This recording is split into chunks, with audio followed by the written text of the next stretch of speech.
प्रार्थना करूयात.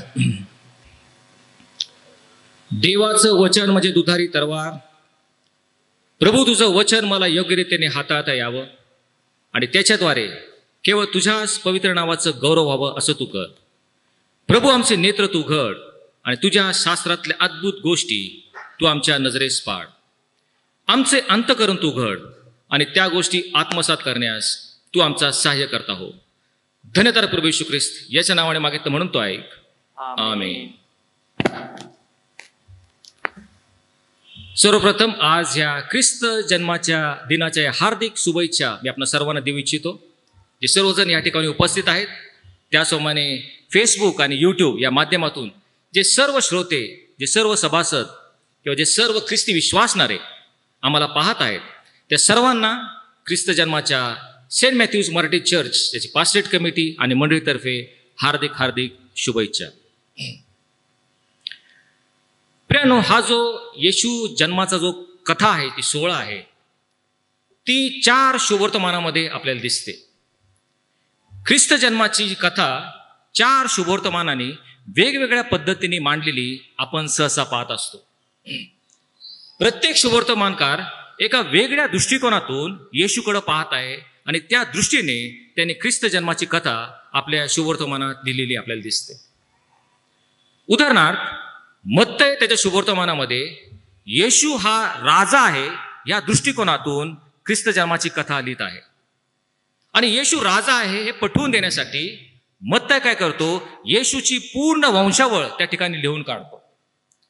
येशूच्या मागं जवळजवळ 52 पिढ्या तो जातो. तो सुरुवात करतो ते अब्राहमापासून. अब्राहम जो इस्रायल राष्ट्राचा जनक, राष्ट्राचा समूहाचा पिता, या अब्राहमापासून सुरुवात हा मत्तय करत आहे. आणि नंतर तो येतो आणि दावीद राजा त्या वंशावळीमध्ये लिहायचं तो विसरत नाही. दावीद हा राजा आहे आणि म्हणून दाविदाच्या कुळामध्ये, दाविदाच्या घराण्यामध्ये येशू जन्माला आला हे सांगायचं तो विसरत नाही. कारण मत्तय येशूला एक राजा म्हणून प्रगट करत आहे, राजा म्हणून दर्शवत आहे. आणि म्हणून अब्राहम, दावीद आणि त्याच्या 52 पिढ्या याची माहिती मत्तय त्याच्या शुभवर्तमानामध्ये आम्हाला देतो. जर मार्काकडे पाहिलं तर मार्क हा येशूला एक सेवक म्हणून प्रदर्शित करत आहे. येशूने म्हटले, मी सेवा करून घ्यावायच नाही तर सेवा करावायच मी आलेलो आहे. आणि म्हणून मार्क आहे तो येशूच्या जन्माचं कुठलंही चित्र आपल्याला दाखवत नाही. मार्काच्या शुभवर्तमानाची सुरुवात येशूचा बाप्तिस्मा ज्यावेळेस तो 30 वर्षाचा झाला तेथून पाहायला मिळते. त्याच्या जन्माची कथा मार्कामध्ये आपल्याला दिसत नाही. पुढे लूकाकडे जर आपण आलो तर लूक हा येशूला एक मनुष्याचा पुत्र, आपणास ठाऊक आहे लूक हा एक वैद्य होता, तो डॉक्टर होता. आणि म्हणून तो मनुष्याचा पुत्र कसा आहे, जरी प्रभू येशू ख्रिस्त पूर्ण देव होता, देवाचा पुत्र होता, तरी तो पूर्ण मनुष्य होता हे दाखवण्याचा प्रयत्न लूक त्याच्या शुभवर्तमानामध्ये करत आहे. आणि म्हणून लुकाच्या शुभवर्तमानामध्ये आपण वाचलं तर ख्रिस्त जन्माचे बारीक हे देखावे आपल्याला त्या ठिकाणी दिसतात. देवदूत गॅब्रिएल याचं जखर्याला दर्शन, अलिशिबेला दर्शन, बाप्तिस्मा करणाऱ्या योहानाचा जन्म, नंतर मरियाला दर्शन, येशूचा जन्म. एवढंच नव्हे तर येशू 12 वर्षाचा असताना मंदिरात हरवला ही कथा केवळ आपल्याला लूक शुभवर्तमानामध्ये दिसते. कारण येशू कसा मनुष्य होता हे दाखवण्याचा प्रयत्न लूक करत आहे. मत्तय, मार्क, लूक झालं. परंतु योहानाकडे जर आपण पाहिलं तर योहान त्याच्या शुभवर्तमानामध्ये एक अगदी वेगळी कथा एका वेगळ्या दृष्टिकोनातून येशूला प्रदर्शित करण्याचा प्रयत्न करतो. आणि ते म्हणजे येशू हा देवाचा पुत्र आहे. जरी तो मानवरूप धारण करून बेथलेमातील गव्हाणीमध्ये जन्माला आला तरी तो सर्वसमर्थ, सर्वज्ञापी, सर्वशक्तिमान देवाचा तो पुत्र आहे हे सांगायला योहान विसरत नाही. आणि म्हणून हा योहान काय सांगतो, ज्या येशू बाळाविषयी मी तुम्हाला आता सांगणार आहे त्याचा संबंध जगाच्या स्थापनेपूर्वी आहे हे तो प्रथम सांगायला आम्हाला विसरत नाही. हा योहान येशूला जगाच्या उत्पत्तीपूर्वी घेऊन जातो. सृष्टीची निर्मिती कशी झाली आपण उत्पत्ती याचा 1ला अध्याय आणि 1ल्या वचनात वाचतो. प्रारंभी देवाने आकाश व पृथ्वी ही उत्पन्न केली. योहान ह्या येशूला ह्या पृथ्वी उत्पन्न करण्यापूर्वी नेत आहे. योहानाचा 1ला अध्याय आणि 1लं वचन, प्रारंभी शब्द होता, शब्द देवाचा होता आणि शब्द देव होता.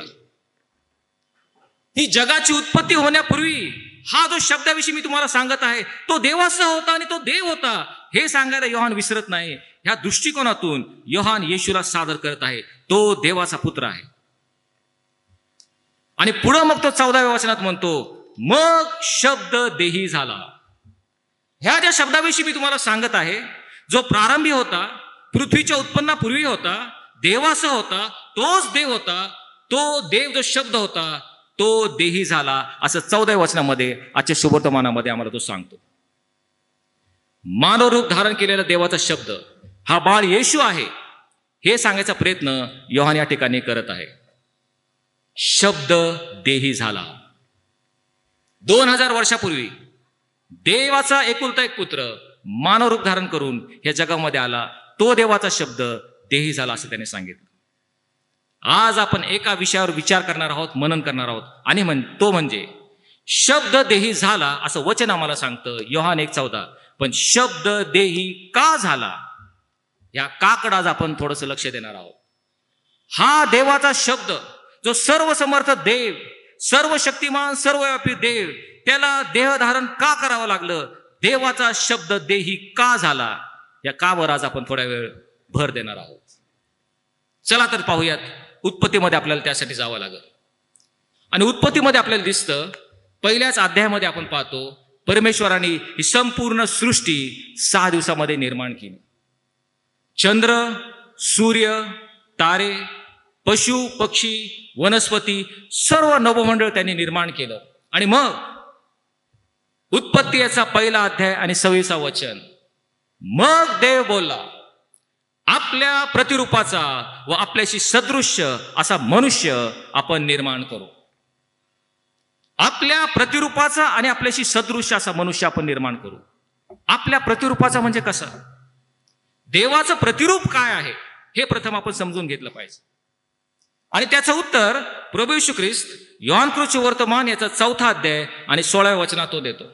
तो म्हणतो, देव आत्मा आहे आणि त्याच्या उपासकांनी त्याची उपासना आत्मेने आणि खरेपणाने केली पाहिजे. देव आत्मा आहे आणि हे त्याचं प्रतिरूप आहे.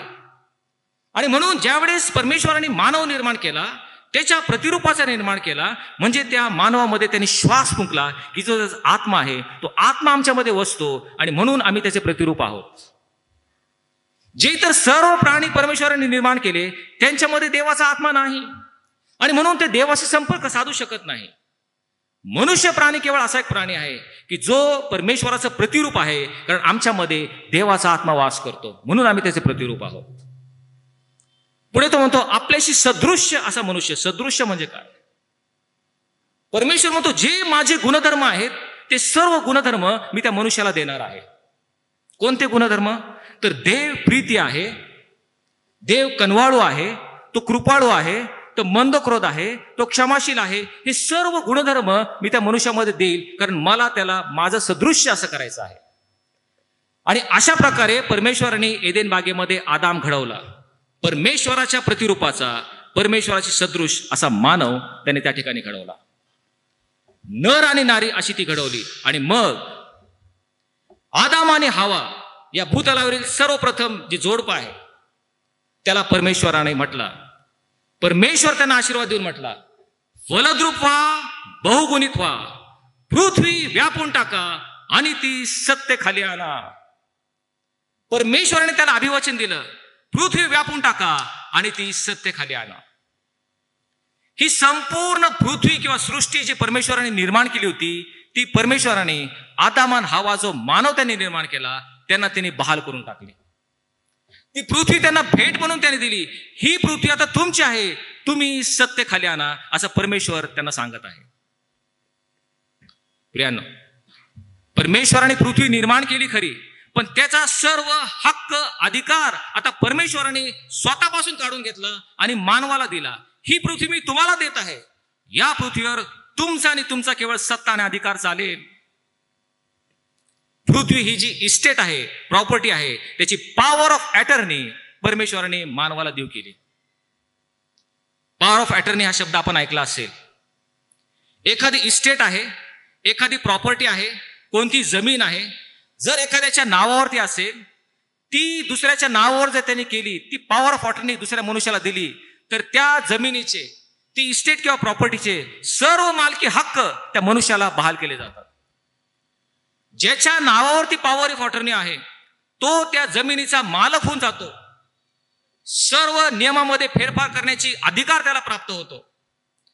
त्या जमिनीबाबत, इस्टेटीबाबत सर्व पैशाचा व्यवहार करायचा अधिकार त्या मनुष्याला प्राप्त होतो की ज्याला ती पॉवर ऑफ अटर्नी दिलेली असते.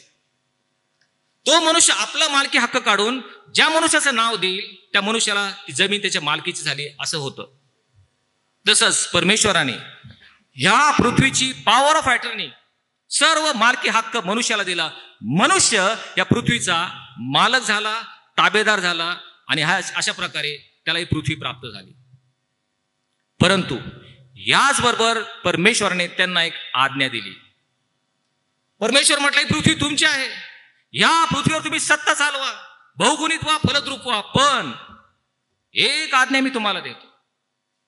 एदेन बागेमध्ये बऱ्या वाईटाचं ज्ञान देण्याचं झाडाचं फळ आहे, ते फळ तुम्ही खाऊ नका, कारण ज्या दिवशी तुम्ही हे फळ खाल त्या दिवशी तुम्ही खास मराल. एक आज्ञा परमेश्वराने त्यांना दिली आणि संपूर्ण पृथ्वी त्याच्या स्वाधीन केली. पुढे जाण्यापूर्वी परमेश्वराचे काही गुण समजून घेणं याच ठिकाणी आपल्याला क्रमप्राप्त आहे. सर्वात महत्वाचा, परमेश्वराचा सर्वात महत्वाचा गुण जो आहे, गुणधर्म जो आहे, तो म्हणजे परमेश्वर पवित्र आहे. लेवियाचं पुस्तक याचा 19वा अध्याय आणि 2रं वचन. परमेश्वर म्हणतो, इस्रायला सांग की तुम्ही पवित्र असा, कारण मी परमेश्वर तुमचा देव पवित्र आहे. देव पवित्र आहे आणि म्हणून परमेश्वर जे बोलतो ते त्याला केलंच पाहिजे. मनुष्यासारखं चालत नाही. आम्ही बोलतोय आणि करतो दुसरं. बऱ्याच गोष्टी आम्ही आश्वासन देतो पण ते आम्ही पाळत नाही. तसं परमेश्वराच्या बाबतीत चालत नाही. कारण जर परमेश्वर पवित्र आहे, त्याचं पावित्र्य त्याला राखायचं आहे, तर जे तो बोलतो ते त्याने केलंच पाहिजे. जर त्याने ते केलं नाही तर मग परमेश्वर लबाड ठरतो, तो पवित्र राहत नाही. आणि परमेश्वर एक गोष्ट बोलून गेलेला आहे. परमेश्वर काय म्हटला, ज्या दिवशी तुम्ही हे फळ खाल त्या दिवशी तुम्ही खास मराल. जे परमेश्वर बोलला ते त्याला केलंच पाहिजे. परमेश्वर आपले शब्द मागे घेऊ शकत नाही. तो एकदा बोलला म्हणजे बोलला. त्याच्या मुखातून पडणारा शब्द म्हणजे काळ्या दगडावरची रेघ आहे, ते त्याला बदलता येत नाही. आपली पवित्रता राखण्यासाठी जे तो बोलतो ते त्याने केलंच पाहिजे. आणि म्हणून काय झालं, समजा त्या मनुष्याने चुकून जरी ते फळ खाल्लं तर त्यांना पापाचं वेतन मरण हे देणं देवाला भाग होतं. त्यापासून तो मागो सरकू शकत नव्हता, कारण आमचा देव पवित्र आहे. जे बोलतो ते तो करतो. आता परमेश्वर जे बोलायच्या अगोदर त्याने विचार केला आणि जे तो बोलला आता त्याच्या शब्दामध्ये तो सापडलेला आहे. जे बोलला त्याला जे कर्म प्राप्त आहे ते त्याने केलंच पाहिजे. केलं नाही तर तो पवित्र ठरत नाही. आणि झालं काय, दुर्दैवानं जे परमेश्वराला नको होतं तेच मनुष्यानं केलं.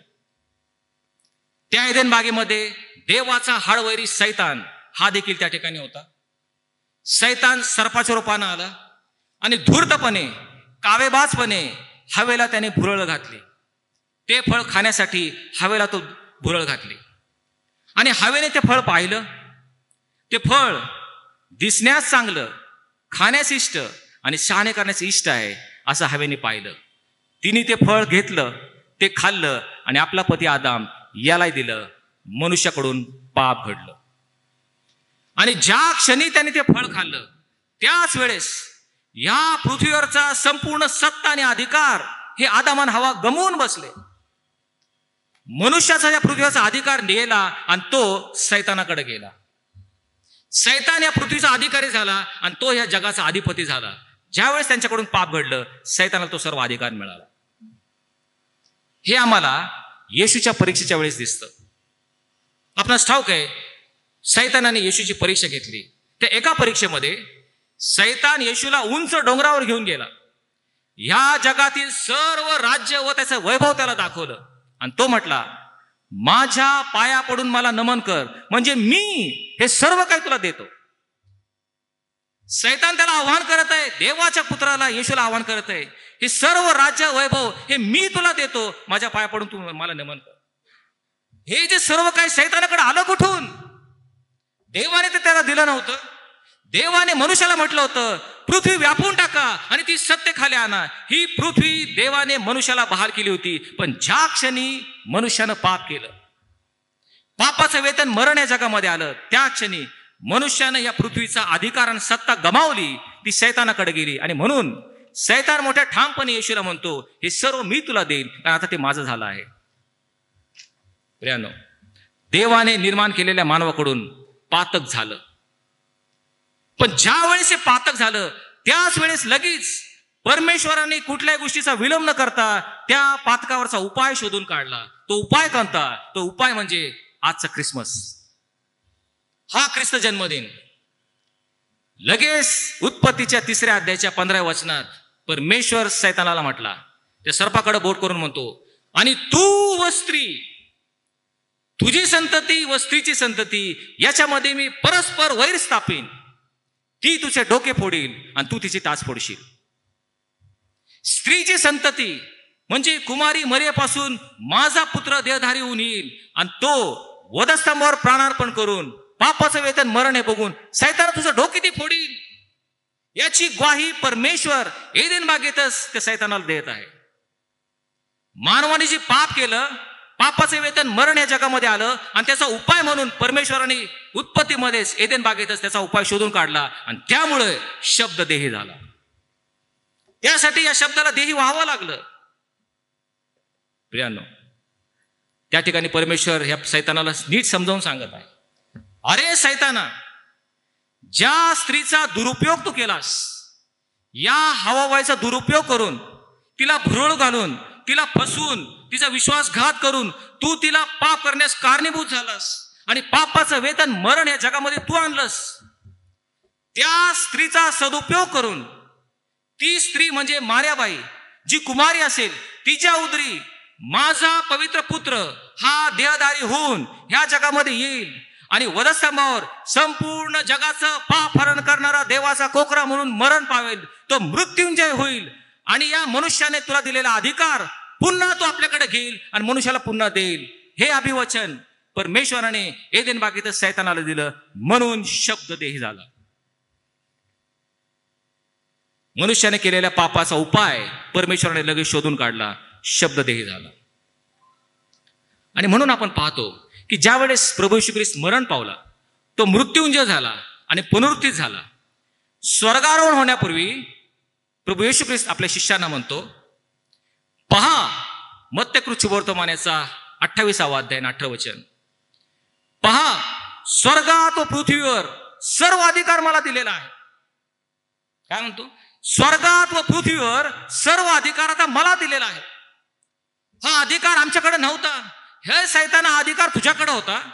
मानवाने पाप केलं म्हणून अधिकार तू घेतला होतास. पण ज्या वेळेस मी वधस्तंभावर मरण पावलो आणि पुनरुत्थित झालो, तो अधिकार मी आता पुन्हा प्राप्त करून घेतलेला आहे आणि तो अधिकार मी पुन्हा मानवाला देणार आहे. स्वर्गात आणि पृथ्वीवर सर्व अधिकार मला दिलेला आहे. म्हणून शब्द देही झाला. मानवाने गमावलेला सत्ता आणि अधिकार जी सैतानाकडे दिली होती, ती सैतानाकडे परत घेऊन पुन्हा मानवाला द्यावी. नरकाकडे जाणारा मानव याला सार्वकालिक जीवनात घेऊन जावं, म्हणून देवाचा शब्द देही झाला. शब्द देही का झाला? परमेश्वराचा दुसराच गुणधर्म या ठिकाणी समजून घेणं महत्वाचं आहे. जसा देव पवित्र आहे, तो त्याचा गुणधर्म आहे, तो बदलत नाही. तसाच देव प्रीती आहे, हा देखील त्याचा एक मूलभूत गुणधर्म आहे, तो कधीही बदलणार नाही. आणि तो गुणधर्म म्हणजे देव प्रीती आहे. जसं तो पवित्र आहे, म्हणजे तो बोलतो तसं त्याला केलं पाहिजे, तसाच देव प्रीती देखील आहे. आणि म्हणून जे तो बोलला ते त्याने केलं. पापाचं वेतन मरण हे मनुष्यामध्ये आलं, पण त्याच वेळेस देव प्रीती असल्यामुळं त्याला आपण निर्माण केलेल्या मनुष्याबद्दल कळवळा आला, त्याची प्रीती उफाळून आली. हा मनुष्य जी माझ्या निर्मितीतील सर्वश्रेष्ठ हस्तकृती, या मनुष्याने नरकाग्नीची शिक्षा भोगू नये, नरकात त्याने जाऊ नये. माझ्या प्रीतीस्तव त्यांनी माझ्या सहभागीतेत असावं, सार्वकालिक जीवनात यावं, असं देवाला वाटलं, कारण देव प्रीती आहे. आणि म्हणून या दोन गुणधर्म यांचा झगडा, याची झुंज परमेश्वराची चालू आहे. एकीकडं देव पवित्र आहे आणि म्हणून जे बोलला ते त्याला केलंच पाहिजे. पापाचं वेतन मरण हे मनुष्याला देणं भाग होतं, कारण देव म्हटला होता ज्या दिवशी तुम्ही हे फळ खाल त्याच दिवशी तुम्ही खास मराल. देव पवित्र आहे आणि म्हणून ही आज्ञा त्याला पाळणं भाग होतं. पण दुसऱ्या बाजूला देव प्रीती आहे आणि म्हणून ह्या मनुष्यानं मरू नये, त्याने नरकाग्नीत जाऊ नये, सार्वकालिक जीवनात यावं असं देखील देवाला वाटत आहे. हे जे देवाचे दोन गुणधर्म आहेत, देव पवित्र आहे आणि देव प्रीती आहे, याचे उलटी रस्सी खेच, एक झुंज, एक संघर्ष किंवा तणाव परमेश्वरामध्ये चालू आहे. आता काय करायचं? मी पवित्र आहे, माझा शब्द मला पाळला पाहिजे, मनुष्याला मरण हे दिलंच पाहिजे, पण मी प्रीती देखील आहे, या मनुष्याने नरकात जाऊ नये अशी माझी मनोमन इच्छा आहे. असं चालू असताना स्वर्गामध्ये एक मीटिंग बसली. हे सर्व काल्पनिक आहे, मी तुम्हाला फक्त कल्पनेतून सांगत आहे. स्वर्गामध्ये एक मीटिंग झाली. पिता, पुत्र आणि पवित्र आत्मा जणू काय यांची मीटिंग चालू आहे. आणि पिता त्या ठिकाणी म्हणतो, आता आपण काय करायचं, ह्यातून उपाय काय? देव पवित्र आहे म्हणून माझा शब्द मला पाळला पाहिजे, पण या मनुष्यानं मरू नये, कारण मी प्रीती आहे आणि म्हणून ह्याने मरू नये अशी माझी इच्छा आहे. ही मीटिंग चालू असतानाच देव जो पुत्र स्वइच्छेने, निस्वार्थपणे, उत्स्फूर्तपणे त्या देवपित्याला म्हणतो, हे दोन्ही गुणधर्म जर आम्हाला राखायचे असतील, हे दोन्ही गुणधर्म पवित्रता आणि प्रीती पाळायचे असेल, तर मग मी स्वतः मानवरूप धारण करून खाली जातो, संपूर्ण जगाचं पाप मी स्वतःवर घेतो, त्या वधस्तंभावर जगाचं पाप हरण करणारा कोकरा म्हणून मी मरण पावतो. हे माझ्या स्वर्गीय पित्या, पापाचं वेतन मरण हे तू मजवर लाद. संपूर्ण मनुष्य जातीचं जे पाप आहे, ते संपूर्ण पापाची किंमत मी त्या वधस्तंभावर भरून देतो. वधस्तंभावर ते भयानक, क्रूर आणि अमानुष मरण हे मी भोगतो आणि त्याद्वारे मनुष्याची सुटका मी करतो. नरकातून त्याला सार्वकालिक जीवनात येण्याचा मार्ग मी मोकळा करतो. म्हणून शब्द देही झाला. देवाचं पावित्र्य त्याला राखायचं होतं, ते त्याला सोडता येत नव्हतं. आणि देवाची प्रीती ही देखील त्याला राखायची होती, ही त्याला सोडता येत नव्हती. आणि म्हणून हे दोन्ही राखण्यासाठी एक मधला मार्ग त्याचा एकुलता एक पुत्र येशू ख्रिस्त यांनी काढला. मी मानवरूप धारण करून जातो, मनुष्याची शिक्षा मी स्वतःवर घेतो आणि त्याला नरकाग्नीतून काढून सार्वकालिक जीवनात मी नेतो. म्हणून शब्द देही झाला. आणि म्हणून योहान 3:16 लिहिलं गेलं, देवाने जगावर एवढी प्रीती केली की त्याने आपला एकुलता एक पुत्र दिला, अशासाठी की जो कोणी त्याच्यावर विश्वास ठेवतो त्याचा नाश होऊ नये, तर त्याला सार्वकालिक जीवन प्राप्त व्हावे. प्रश्न असा आहे की स्वतः देवालाच मरण का योग्य होतं? देवानेच मरावं असं का? त्या ठिकाणी स्वर्गामध्ये असंख्य देवदूत होते, एखाद्या देवदूतकाने त्याने पाठवला. त्यासाठी आपल्याला देवाचा तिसरा गुणधर्म पाहावा लागेल, आणि तो महत्वाचा गुणधर्म म्हणजे देव न्यायी आहे. हा देखील गुणधर्म बदलत नाही. देव पवित्र आहे, देव प्रीती आहे आणि देव न्यायी आहे. आणि म्हणून काय होतं, जर देव न्यायी आहे तर देवदूत ही एक निर्मिती आहे, आणि एक निर्मिती दुसऱ्या निर्मितीसाठी शिक्षा भोगू शकत नाही. जगातील जो कायदा आहे तो देखील त्याला मान्यता देत नाही. जगाच्या कुठल्याही कोर्टामध्ये तुम्ही जा, एक मनुष्य दुसऱ्या मनुष्याची शिक्षा भोगवू शकत नाही. कायद्याने तशा मान्यता दिलेली नाही. मुलाने खून केला म्हणून बाप त्याची शिक्षा भोगू शकत नाही. एखाद्या भावाने खून केला, दुसरा भाऊ म्हटला मी ह्याची फाशीची शिक्षा स्वतःवर घेतो, होत नाही प्रियांनो. ज्याची त्याची शिक्षा त्याला घेणं भाग आहे. आणि म्हणून देवदूत ही एक निर्मिती आहे. कुठलाही देवदूत दुसऱ्या मनुष्यासाठी शिक्षा भोगू शकत नाही, ते त्याला शक्य नव्हतं. कायद्याने तसं त्याला आलो, कारण देव न्यायी आहे, तो त्या ठिकाणी परवानगी त्याला देऊ शकत नव्हता. त्याचप्रमाणे जरी समजा कायद्याने त्याला परवानगी दिली, एक देवदूत फक्त एका मनुष्यासाठी शिक्षा भोगू शकतो. मला सार्वकालिक जीवन मिळावं म्हणून एक देवदूत फक्त मारला गेला, असे अनेक लोक आहेत. या पृथ्वीची संख्या 7 अब्ज आहे, मग किती देवदूत मारले जावेत? तसं होऊ शकत नव्हतं. आणि म्हणून स्वतः निर्माता, ज्याने मनुष्याला निर्माण केलं, तो निर्माताच खाली आला. आणि सगळ्यात महत्वाची गोष्ट, दुसरी कुठली निर्मिती ही शिक्षा भोगवू शकत नव्हती, कारण पापाचं वेतन मरण आहे. आणि हे कुठलं मरण हे समजून घेणं आज फार महत्वाचं आहे. प्रियानो, पापाचं वेतन मरण म्हणजे केवळ त्या वधस्तंभावरील मरण नाही, ते शारीरिक यातना आणि वेदना एवढंच होत नाही. कारण पापाचं वेतन जर शारीरिक मरण असेल तर आपण प्रत्येक जण मरतोच. मरण प्रत्येकाला अटळ आहे. म्हणजे याचा अर्थ काय होतो? पापाचं वेतन आम्ही भरून टाकलं, तसं होत नाही. तर पापाचं वेतन मरण म्हणजे दुसरं मरण, जी नरकाग्नीची शिक्षा, ती भोगणं भाग होतं त्या वधस्तंभावर, आणि तीच येशू ख्रिस्ताने वधस्तंभावर भोगली. हे या ठिकाणी समजून घेणं महत्वाचं आहे. शब्द देही झाला आणि वधस्तंभावर शिक्षा भोगली. कोणती शिक्षा? केवळ शारीरिक यातना आणि वेदना नाही, त्या वधस्तंभावर प्रभू येशू ख्रिस्त प्रत्यक्ष नरकातून तो गेला, नरकाग्नीची शिक्षा त्यांनी भोगली. हे फार महत्वाचं समजून घेणं आज आपल्याला क्रमप्राप्त आहे. हा प्रभू येशू ख्रिस्त ज्या वेळेस या भूतलावर होता, प्रत्येक वेळेस आपल्या स्वर्गीय पित्याशी बोलत होता. स्वर्गीय पित्याशी त्याची एकनिष्ठ संबंध होता, मैत्री होती. या शिष्यानं तो काय म्हटला?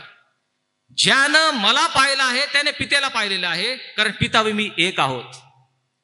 अनंत कालापासून पित्याची पुत्राची कधीच ताटातूट झाली नाही, त्यांची सहभागिता भंग पावली नाही. असं पित्यान पुत्राचं ते नातं होतं. त्याला अटक होण्यापूर्वी येशू ख्रिस्त या शिष्यांना काय म्हणतो? पहा, तुम्ही सर्वजण मला सोडून पळून जाल, तरी मी एकटा आहे असं समजू नका, कारण माझा पिता माझ्याबरोबर आहे. येशूला पूर्ण खात्रीने विश्वास होती, हे माझे सर्व प्रिय शिष्य मला अटक केल्यावर माझ्यापासून पळून जातील, आपला जीव घेऊन घाबरून पळून जातील, पण पिता मला सोडणार नाही, कारण पिता सदैव माझ्याबरोबर आहे. ही खात्री येशूला होती. पण तोच येशू ज्यावेळेस वधस्तंभावर गेला, त्यावेळेस त्याच्या आयुष्यामध्ये एकदाच मोठी आरोळी मारून आणि आक्रोश करून तो म्हणतो, माझ्या देवा, माझ्या देवा, तू माझा त्याग का केलास? आयुष्यात एकदाच तो पाहतो त्याच्या सर्व समर्थ पित्याने, त्याच्या प्रिय पित्याने त्याच्या पुत्राचा त्याग केलेला वधस्तंभावर तो पाहत आहे. तो पिता आपल्या पुत्राला पराणमुख झाला, पुत्राकडे त्याने पाठ केली, तो त्याला पाठमोडा झाला. पित्यानं पुत्राचा त्याग केला, कारण त्यावेळेस येशू ख्रिस्त नरकाग्नीची शिक्षा भोगत होता. नरक एक असं ठिकाण आहे की जे देवानं त्याग केलेलं आहे. नरकाकडे देव पाठ करतो, त्या देवाचा नरकाशी कुठलाही संबंध येत नाही. वधस्तंभावर असताना येशू तुमच्या माझ्या पापासाठी नरकातून चालला होता, नरकाग्नीची शिक्षा भोगत होता, आणि म्हणून पित्याने पुत्राचा त्याग केला. पित्याचं सान्निध्य, त्याची समक्षता येशूच्या जीवनातून त्यावेळेपुरती निघून गेली. हे आम्ही समजून घेणं महत्वाचं आहे. म्हणून शब्द देही झाला. केवळ वधस्तंभावर शारीरिक मरणासाठी नाही, नरकाग्नीची शिक्षेसाठी तो भोगला, मरण पावला, आणि म्हणून शब्द देही झाला. म्हणून आपण लक्षात घेतलं पाहिजे, शब्द देही का झाला? कारण देव पवित्र आहे. त्याची पवित्र राखण्यासाठी त्याने जो शब्द दिला होता ते पाळणं त्याला अनिवार्य होतं. ज्या दिवशी तुम्ही हे फळ खाल त्या दिवशी तुम्ही खास मराल. ते मरण त्याला देणं महत्वाचं होतं, अनिवार्य होतं. शब्द देही झाला कारण देव प्रीती आहे. जरी तो बोला तुम्ही मरणार, तरी त्यांनी मरू नये अशी देवाची इच्छा होती, आणि म्हणून त्याने आपला एकुलता एक पुत्र ह्या जगामध्ये दिला. शब्द देही झाला. शब्द देही झाला कारण देव न्यायी आहे, आणि म्हणून पापाचं वेतन मरण हे एकुलत्या एका पुत्रावर लादून तुमच्या आणि माझी शिक्षा त्यांनी माफ करून नरकाग्नीतून आम्हाला सार्वकालिक जीवनात नेलं. म्हणून शब्द देही झाला. शेवटी फार महत्वाच्या विषयाकडे आपण आलो आहोत, आणि ते आपण लक्षपूर्वक ऐकावं असं मला वाटतं. आणि ते म्हणजे शब्द देही झाला हे आपण पाहिलं, का झाला हे आपण पाहिलं. पण शब्द देही होण्यामध्ये पिता, पुत्र आणि पवित्र आत्मा ह्याची कोणची सहभाग आहे, कोणतं योगदान आहे, हे शेवटी आपण पाहू. आणि अतिशय महत्वाचं आहे. समजणं थोडंसं कठीण आहे, तांत्रिक गोष्टी आहेत, आणि म्हणून आपण लक्षपूर्वक समजून घेऊयात. शब्द देही होण्यामध्ये पिता, पुत्र आणि पवित्र आत्मा यांचं कोणतं योगदान आहे हे शेवटी आपण पाहणार आहोत. पित्याचं कोणतं योगदान आहे? आपण पाहतो शब्द देही झाला, पण त्यापूर्वी एदेन बागेमध्येच हा मनुष्य पाप करणार, सर्वसमर्थ देवाला पूर्णपणे याची कल्पना होती. मनुष्याची निर्माण होत्यापूर्वी ही कल्पना त्याला होती, आणि म्हणून आपला पुत्र प्रभू येशू ख्रिस्त ह्याला या जगामध्ये पाठवावा लागणार. पवित्र देव हा मनुष्य रूप धारण करणार, आणि म्हणून ते येण्यासाठी एक विशिष्ट व्यवस्था, एक विशिष्ट काम परमेश्वराला करायचं होतं, कारण त्याला स्त्रीच्या द्वारे या पुत्राला आणायचं होतं. आणि म्हणून स्त्रीमध्ये एक विशिष्ट निर्मिती जी देवाने केली त्याकडे मी आपलं लक्ष वेधू इच्छितो. ज्या वेळेस परमेश्वर हवाला निर्माण करत होता त्यावेळेस त्याच्या मनामध्ये ही कल्पना होती, माझ्या पुत्राला देह धारण करून यावं लागणार आहे, आणि म्हणून हवेची निर्मिती त्याने कशी केली हे आपण थोडंसं शास्त्रीयदृष्ट्या समजून घेणं फार महत्वाचं आहे. प्रियानो, हे समजण्यासाठी आपल्याला दाविदाकडे जावं लागेल. दावीद त्याच्या स्तोत्रामध्ये म्हणतो, पहा मी जन्माचाच पापी आहे, माझ्या आईने गर्भधारण केलं तेव्हाचाच मी पातकी आहे. हे समजून घेणं महत्वाचं आहे प्रियांनो. प्रत्येक मनुष्य जो जन्माला येतो तो जन्माचाच पापी असतो. ज्यावेळेस आपली गर्भधारणा होती आपण पापी आहोत हे लक्षात ठेवा. ज्याचा जन्म मनुष्याच्या इच्छेने होतो, स्त्री आणि पुरुष एकत्रित आल्याने जे अर्भक जन्माला येतं ते पापी असतं. कारण आदामाच्या द्वारे पाप जगामध्ये आलं आणि म्हणून संपूर्ण मानवजात पापी झाली. पापाचं बीज आमच्यामध्ये आहे आणि म्हणून तुम्ही आणि मी, आमची गर्भधारणा होताच आम्ही पापी आहोत. तसं येशूच्या बाबतीत होऊ शकत नव्हतं, व्हायला नको, कारण येशू पवित्र आहे. तो पापी नसावा ही देवाची इच्छा. आणि म्हणून परमेश्वराने हवेला निर्माण करताना स्त्रीमध्ये एक विशिष्ट उपाययोजना केलेली आहे. ती कोणती? जर आपण शास्त्रीय दृष्ट्या पाहिलं तर ही जी स्त्री आहे तिचं जे गर्भ आहे त्याच्यामध्ये या स्त्रीचं रक्त जाऊ नये, कुठल्या त्यामध्ये संबंध येऊ नये, त्यासाठी परमेश्वराने एक विशिष्ट योजना प्रत्येक स्त्रीमध्ये घडून आणलेली आहे. आणि ती म्हणजे कुठलीही गर्भवती स्त्री ज्यावेळेस तिने गर्भ धारण करते त्यावेळेस तिच्या गर्भामध्ये एक विशिष्ट पडदा असतो, त्याला आपण प्लॅझेंटा म्हणतो. आणि हा जो प्लॅझेंटा आहे, पडदा आहे, याचं एक फार महत्वाचं अनन्यसाधारण महत्वाचं काम असतं. आणि ते म्हणजे हा प्लॅझेंटा त्या आईचं रक्त कुठल्याही प्रकारे या गर्भामध्ये येऊ देत नाही. आणि त्या गर्भाचं जे रक्त आहे ते आईमध्ये तो येऊ देत नाही, तो पडदामध्ये आड असतो. अनेक वेळा आईचा रक्तगट आणि गर्भाचा रक्तगट वेगळा असतो, कारण का तो पडदामध्ये आहे. चुकून जरी आईचं थोडंफार रक्त जर गर्भामध्ये गेलं किंवा त्या गर्भाचं त्या बाळाचं रक्त आईमध्ये आलं तर त्यांच्यामध्ये एक मोठी रिॲक्शन होऊन आई किंवा ते बाळ दोघे दगावू शकतात. हे प्लॅझेंटा महत्वाचं काम करतो, ते रक्त त्या एकमेकाचं मिसळू देत नाही. हे आईचं जे रक्त आहे त्यातून ऑक्सिजनचा पुरवठा, सर्व प्रकारचं पौष्टिक अन्न त्या रक्तातून त्या पडद्यापर्यंत येतं, प्लॅझेंटापर्यंत येतं. तेथून फक्त ते पौष्टिक अन्न किंवा ऑक्सिजन ते बाळाला दिलं जातं.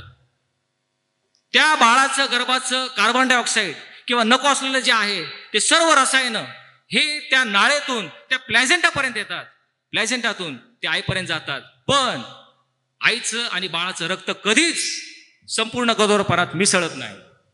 हे का होणं महत्वाचं आहे? कारण देवाचा पुत्र मानवरूप धारण करणार होता आणि त्या येशूचं पवित्र रक्त या मार्याबाईची जन्मताच पापी आहे त्याच्यामध्ये मिसळू नये, आईचं आणि मुलाचं रक्त एक होऊ नये, ही परमेश्वराने एदेन बागेत केलेली योजना आहे. त्या दृष्टिकोनातून त्याने हवायला निर्माण केलं. ज्यावेळेस माझा पुत्र मानवरूप धारण करून येईल, त्याचं पवित्र रक्त, पवित्र आत्म्याने गर्भधारण झालेलं मार्याबाई, तिचं जे पापी रक्त आहे ते येशूमध्ये मिसळू नये, ही ती गर्भधारण, ही देवाची एजंट बागेत केलेली योजना. असं परमेश्वराचं अगम्य ज्ञान आहे. शब्द देही झाला आपण सहज म्हणतो, पण त्यामागं परमेश्वराची योजना होती. आणि म्हणून तो देवाचा पुत्र अद्भुतरित्या, अलौकिक, अद्वितीयपणे, जगात असं कधीच झालं नाही की कुमारी गर्भवती झाली, असं कधीच होत नाही.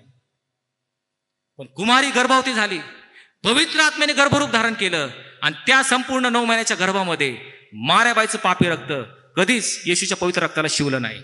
अशा प्रकारे पवित्र जन्माचाच पवित्र असं एक येशू ख्रिस्त एकमेव मनुष्य आहे. आणि येशू दावीद म्हणतो तुम्ही आणि मी सर्व जन्माचेच पापी आहोत, पण येशूने पवित्र राहावं, तो शब्द देही धारण केला त्यावेळेस तो पवित्र असावा, म्हणून परमेश्वराने योजना केली.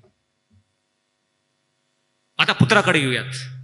पुत्राने किती मोठं बलिदान दिलेलं आहे आणि त्याग केलेला आहे हे पुन्हा एक लक्षपूर्वक ऐका. थोड्याशा तांत्रिक गोष्टी पण समजून घेणं महत्वाचं आहे. पुत्राचा त्याग काय आहे? होय, आपण म्हणतो शब्द देही झाला, फार सहज रीतीने म्हणतो, पण याच्या मागं काही महत्वाच्या टेक्निकल गोष्टी समजून घेऊयात. सर्वप्रथम समजून घेऊयात, देव आत्मा आहे. येशूने म्हटलेलं आहे देव आत्मा आहे. मग जर आपण देव आत्मा असं म्हणतो तर आत्म्याला कुठलाही रूप नाही, कुठलाही आकार नाही, कुठलाही स्वरूप किंवा रंग आत्म्याला नसतो. आत्मा केवळ एक शक्ती आहे. देव जो बाप, देव जो पुत्र आणि देव जो पवित्र आत्मा हे आत्मा होते. त्यांना रूप नाही, आकार नाही, आकृती नाही, केवळ एक आत्मा म्हणजे शक्ती आहे. 2000 वर्षापूर्वी देव शब्द देही झाला, त्या आत्म्याने मानवरूप धारण केलं. तुमच्या आणि माझ्यासारखा शरीरामध्ये तो आला. त्या येशू बाळाला तोंड आहेत, डोळे आहेत, कान आहेत, हातपाय आहेत. तोच प्रभू येशू ख्रिस्त त्या वधासमोर मरण पावला, तिसऱ्या दिवशी पुन्हा उठला, पुनरुत्थित झाला. तो पुनरुत्थित ख्रिस्त त्याच्यासारखा दिसायला होता. त्याला एक गौरवी शरीर होतं हे आपण लक्षात घेतलं पाहिजे. तुम्ही त्या पुनरुत्थित ख्रिस्ताची कल्पना करा. त्याला एक गौरवी शरीर आहे, म्हणजे त्याला तोंड आहेत, डोळे आहेत, नाक आहेत, हात आणि पाय आहेत, अशा शरीरामध्ये तो आला. अर्थात ते गौरवी शरीर आहे. म्हणून हे गौरवी शरीर अंतर्धान पाहू शकतं, अदृश्य होऊ शकतं, पण अशा प्रकारे ते गौरवी शरीर आहे. एकदा हे सर्व शिष्य आहे एका खोलीमध्ये बसलेले आहेत आणि पुनरुत्थित ख्रिस्त आपल्या गौरवी शरीराने त्या खोलीमध्ये आला. त्याला पाहून शिष्य घाबरले आणि त्याने म्हटले हे भूत आहे. त्यावेळेस येशू ख्रिस्तांना काय म्हटलं? येशू त्यांना म्हटला, तुम्ही का घाबरला? माझे हात व माझे पाय पहा, मीच तो आहे, मला चाचपून पहा. जसे मला हाडमांस असलेले पाहता तसे भूतांना नसते, असे बोलून त्याने आपले हातपाय दाखवले. आणि म्हणून लक्षात ठेवा, आमचा पुनरुत्थित ख्रिस्त गौरवी शरीरामध्ये हात पाय डोकं असलेला असा ख्रिस्त आहे. त्याला गौरवी शरीर आहे. त्याच गौरवी शरीरामध्ये तो डोंगरावर गेला आणि शिष्यांना शेवटचा निरोप देऊन त्याचं स्वर्गारोहण झालं. त्याच गौरवी शरीरामध्ये आज पित्याच्या उजवीकडे तो आसनस्थ झालेला आहे. एक लक्षात घ्या, देव आत्मा होता, त्याला आकार नव्हतं, मानवरूप धारण केलं, पुनरुत्थित झाला, गौरवी शरीराने स्वर्गारोहण झालं आणि आज तो गौरवी शरीरामध्ये आहे.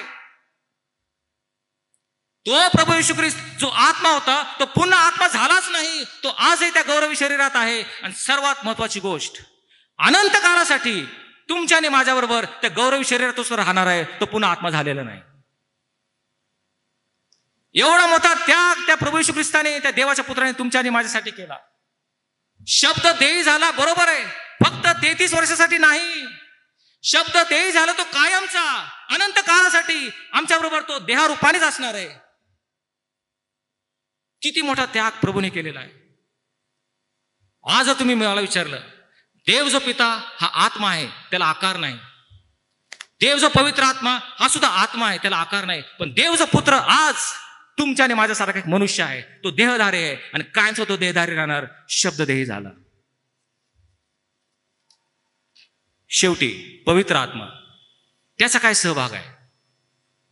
पेंटिकॉस्टच्या दिवशी पवित्र आत्मा या जगामध्ये आला. त्या दिवसापासून आजपर्यंत 2000 वर्ष पवित्र आत्मा तुमच्या आणि माझ्यामध्ये वस्ती करतो आणि तो आम्हाला पवित्र करण्याचा प्रयत्न करतो. परंतु त्याचं कार्य केवळ इथंच थांबणार नाही. जे आम्ही सर्व विश्वासणारे सार्वकालिक जीवनात गेलो तरी पवित्र आत्म्याचं कार्य आमच्यामध्ये चालू राहणार आहे. तो ते कार्य थांबवणार नाही. कारण का? प्रियानो, जे सर्व विश्वासणारे सार्वकालिक जीवनात जातील त्या सार्वकालिक जीवनामध्ये सुद्धा आम्हाला स्वातंत्र्य आहे. त्या ठिकाणी आम्ही रोबोसारखे नसणार आहे की परमेश्वरांनी बटन दाबलंय की आम्ही चालू होणार. त्या स्वर्गामध्ये सुद्धा आम्हाला स्वातंत्र्य आहे. बरं वाटेचं स्वातंत्र्य आम्हाला असणार, पण स्वर्गामध्ये पुन्हा लुसिफर होणं नाही. पुन्हा एक लुसिफर स्वर्गामध्ये होणार नाही. कारण तो पवित्र आत्मा आम्हाला पवित्र स्थितीमध्ये राखण्याचा सदैव प्रयत्न करणार आहे. हे पवित्र आत्माचं महान कार्य आहे. अनंत काळासाठी आम्हाला देवाच्या अधीन इतर देवदूतासारखं आम्हाला ठेवणार आहे. हे पवित्र आत्म्याचं कार्य. आणि म्हणून आज आपण पाहिलं, शब्द देही झाला, पण त्यासाठी पिता, पुत्र आणि पवित्र आत्मा यांना अनन्यसाधारण काम करावं लागलेलं आहे. त्यांना अनेक गोष्टींचा त्याग करावा लागलेला आहे. देवाने मनुष्यासाठी आपलं सर्वस्व समर्पण केलं. यापेक्षा अधिक काय हवं आहे? प्रार्थना करूयात. शब्द देही झाला. होय प्रभू, निर्माता आपल्या निर्मितीसाठी मानवरूप धारण करून आला. खरोखर आज आम्ही नतमस्तक होतो. बघणं आणि अनुतप्त हृदयाने स्तुतीने भरलेल्या अंतकरणात तुझे उपकार मानतो प्रभू. कारण आम्ही जे पातकी मनुष्य नरकाधीन असलेले, तू आम्हाला सार्वकालिक जीवनाचा मार्ग दिलास म्हणून तुझे आभार मानतो. धन्यवाद प्रभू येशू ख्रिस्त, याच्या नावाने मागितलं म्हणून तो ऐक. आमेन.